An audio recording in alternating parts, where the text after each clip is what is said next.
Hello दोस्तों, नमस्कार। आप सभी को जय श्री केदारनाथ। तो करते हैं एक नए दिन और नई वीडियो की शुरुआत। तो मेरा नाम है राजवीर नेगी और मैं हूं देवभूमि उत्तराखंड के केदारनाथ घाटी से। और मेरे गांव का नाम है बुटोल गांव, डिस्ट्रिक्ट रुद्रप्रयाग। और अभी मैं फ़िलहाल प्रेजेंट हूं मध्य प्रदेश के रतलाम डिस्ट्रिक्ट में।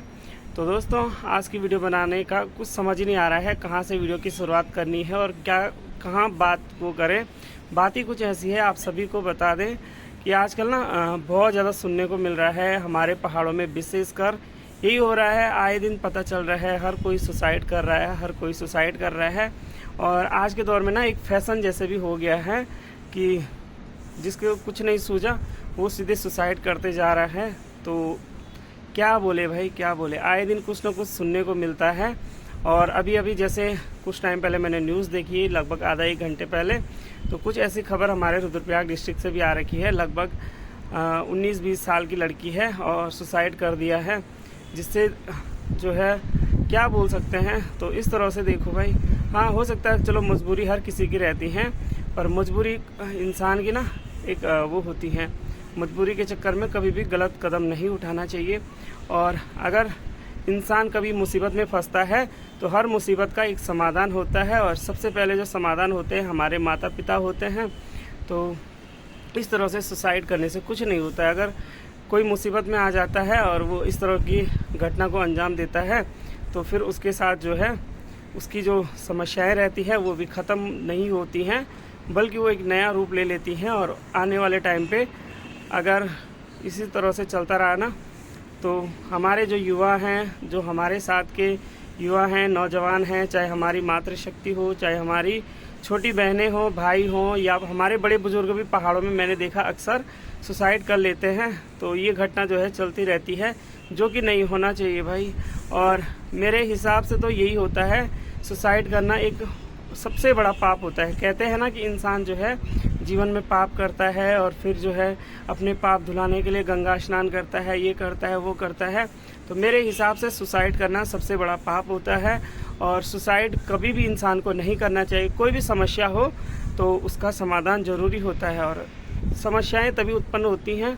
समस्याएं उत्पन्न होती क्यों है? पहले तो हमें जो है ना इस तरह से किसी सोच समझ के, आजकल तो हमारे युवा सभी लोग पढ़े लिखे होने के बाद भी इस तरह से सुसाइड कर रहे हैं, तो क्या बोले। चलिए जी, कई बार ना ये भी सुनाई देता है कि कुछ लोग जो है मुसीबत में आते हैं और किसी कारणवश सुसाइड कर लेते हैं। तो उन लोगों को मैं यही कहना चाहता हूँ, जैसे कि आप लोग सोचिए, हम तो इंसान हैं यार, और जो देवी देवता है ना उन्होंने भी काफ़ी कष्ट झेला है। चाहे प्रभु श्री राम जी को देखो या माता पार्वती जी का जो आप देखेंगे किस तरह से विवाह हुआ, और एकदम से कितना मतलब उस टाइम पे जो है इस तरह से जो उन्होंने कष्ट झेले हैं ना। चाहे जितने भी हमारे देवी देवता हैं, हर किसी ने कष्ट झेला है और हर किसी देवी देवताओं ने भी स्ट्रगल करा है। और हम तो ठहरे मनुष्य, तो हमें तो स्ट्रगल करना ही चाहिए। और कभी भी आपने देखा होगा हर किसी को, चाहे जीव जंतु हैं, जानवर हैं, पशु हैं। अभी जैसे मैं आपके सामने एक बात रखूं कि जो हमारे पालतू जानवर हैं, चाहे गाय हो, इस तरह से लोग सड़कों पे छोड़ रहे हैं, तो वो भी क्या कर रहे हैं, इस तरह से इधर उधर भटक के जो है स्ट्रगल कर रहे हैं एक तरह से अपना पेट भरने के लिए। कुछ ना कुछ वो, चाहे किसी के गेहूँ खाने जा रहे हो खेत में, चाहे कुछ भी कर रहे हैं, पर ये है कम से कम अपना पेट और अपना पालन पोषण तो कर रहे हैं। तो यही है भाई। और इंसान को जो है, हमें जो है भगवान ने इंसान का रूप दिया है, और इंसान का रूप इसलिए दिया है कि हम लोग जो है इस तरह से कभी भी मुसीबत में आए और इस तरह से सुसाइड करें। इसलिए हमें इंसान नहीं बनाया है। इंसान इसलिए बनाया है कि हमें जो है मुसीबत का डर से निडर होकर सामना करना है और डर को जो है दूर करना है। तो आपको क्या बोले, ज़्यादा कुछ समझ में नहीं आ रहा है। इस तरह की घटनाएं जब भी मैं सुनता हूँ ना, तो बहुत ज़्यादा दुख होता है कि हमारे जो आज के समाज है, युवा पीढ़ी है, पढ़े लिखे होने के बाद भी पता नहीं किस दिशा में भटक रही है। और क्या बोले यार, मतलब जब इंसान इस तरह की घटनाएं करता है ना, तो क्या उसको अपने माता पिता और लोग, चलिए और रिश्तेदार वगैरह औरों की बात छोड़िए, और रिश्तेदार बाद में, पर पहले जो माता पिता जिन्होंने जन्म दिया यार, जिन्होंने पाला पोसा। अब एक आज के टाइम पे तो चलो थोड़ा बहुत फैसिलिटी हैं, सब कुछ गाँव में मिल जाता है, पर उस टाइम पे आज से 10-15 साल पहले जब हमारे गांव की तरफ सड़कें नहीं थी या स्थिति बहुत कमज़ोर थी, और किस तरह से हमारे माँ बाप हमारा पालन पोषण करते हैं, ये तो हमें भी पता होना चाहिए और हमारे माँ बाप को तो बिल्कुल अच्छी तरह से पता है, क्योंकि जो हमारे माँ बाप हैं खून पसीने की मेहनत से कमाते हैं और फिर अपने बच्चों का पालन पोषण करते हैं। और अधिकतर माँ बाप ऐसे होते हैं ना, अपने बच्चों के बहाने ना अपने आप भूखे रह लेते हैं, और अपने बच्चे को कभी भी एक माँ और बाप भूखा नहीं रखता है। तो इसलिए आप सभी से कहना चाहता हूँ कि पहले तो ऐसा नहीं सोचना चाहिए, सुसाइड वगैरह गलत बात होती है।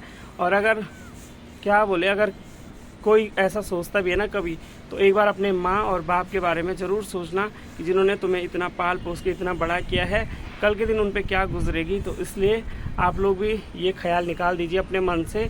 और प्लीज़ इस तरह के पाप ही बोलूँगा मैं, अगर कोई सुसाइड करता है तो उससे बड़ा पाप कोई नहीं करता है। अपनी जान की हत्या करना मतलब खुद सुसाइड करके जो पाप होता है ना, तो इसलिए ज़्यादा क्या बोले यार। बाकी आप लोग पढ़े लिखे हैं, समझदार हैं, तो आप लोग ज़रूर इस बात पे मनन कीजिए। और जो इस तरह के लोग होते हैं सुसाइड के बारे में ज़्यादा सोचते हैं, उनको थोड़ा जागरूक कीजिए, मोटिवेट कीजिए। और विशेषकर सभी के पेरेंट्स से कहना चाहूँगा कि थोड़ा आप अपने बच्चों के नज़दीक आइए, क्लोज़ आइए, अपने बच्चों के साथ जो है एक दोस्त वाला रिश्ता रखिए। अगर माँ बाप जो है अपने बच्चों के साथ दोस्त जैसा रिश्ता रखते हैं, तो बच्चे फिर कंफर्टेबल होकर अपने माँ बाप से जो है अपनी प्रॉब्लम शेयर कर सकते हैं, और फिर हो सकता है बच्चे इस तरह के कदम न उठाएं। तो सभी पेरेंट्स से भी कहना चाहते हैं, क्योंकि आजकल फ़ोन का ज़माना है, और एक टाइम मतलब ऐसा हुआ करता था जब हम छोटे हुआ करते थे तो फ़ोन नहीं रहता था, तो बहुत कम रहते थे। तो क्या करते थे कि सभी लोग, परिवार के लोग ना एक साथ बैठे रहते थे। और आज देखो, आज जो है खाना खुना खाए, सब अपने अपने कमरों में घुस गए, अपना अपना फ़ोन चला रहे हैं, कोई किसी का सुख दुख सुनने को तैयार नहीं है। तो प्लीज़ आप सभी से कहना चाहते हैं कि सोशल मीडिया से भी जुड़े रहिए, पर सोशल मीडिया से ज़्यादा टाइम जो है अपने परिवार को दीजिए, अपने माता पिता को दीजिए, और माता पिता जो है अपने बच्चों को अधिक से अधिक टाइम दीजिए, और जिससे कि आने वाले टाइम पे ऐसी घटनाएं ना हो सकें। बाकी यही कहना चाहते हैं दोस्तों। बाकी ना बुरा बहुत ज़्यादा लग रहा है, बहुत ज़्यादा क्या बोले, इतना बुरा तो हमें लग रहा है कि हमारे क्षेत्र में ऐसी घटनाएं हो रही हैं, पर जिस माँ बाप के साथ ऐसा हुआ है ना, क्या बोले यार, बहुत बुरा लग रहा है, बहुत बुरा। तो भगवान ऐसा किसी के साथ ना करे, और भगवान सबको सद्बुद्धि दे, यही कहना चाहते हैं। तो फिलहाल के लिए दोस्तों, गुड नाइट, टेक केयर, अपना ध्यान रखिए, स्वस्थ रहिए, मस्त रहिए। जय श्री केदारनाथ।